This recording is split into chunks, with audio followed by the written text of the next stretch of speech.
because we in the West, for lack of a better term, in Europe and the United States, I think we tend to sort of preoccupy ourselves with ourselves a lot, especially these days.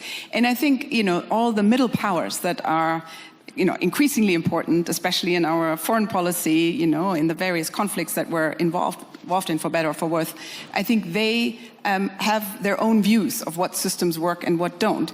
We used to assume in the West that our system is the one that everybody wants to adopt over time.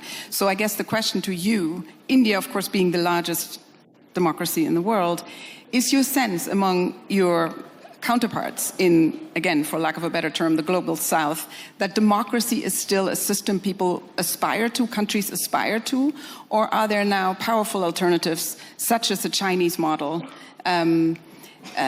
which may be more attractive to people? Well, look, to an extent, all big countries are unique to an extent, but we would certainly hope, to the extent we think of democracy as a universal aspiration, ideally a reality, but at least an aspiration. It is in large part because India chose a democratic model after independence.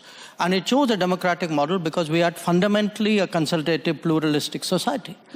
Now, there was a time, and I have to say this in all honesty, where West treated democracy as a Western characteristic and was busy encouraging non-democratic forces in the global South. It still does.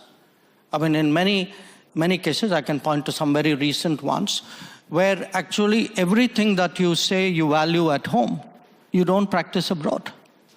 So I do think the rest of the global South will view, the successes and the shortcomings and the responses of other countries. They will also ask themselves which ones of them they relate to. I would argue that in many ways, India, because it's historically been an open society, one very much linked with the world, many countries of the global South are more likely to say the Indian experience is more transposable to their societies than perhaps those of others.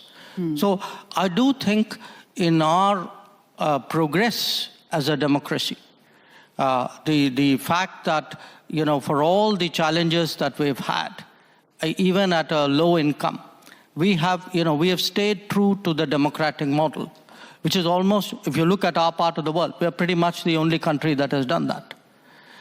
So I think it's something the West should look at, because if you do want democracy eventually to prevail, it's important the West also embraces successful models outside the West.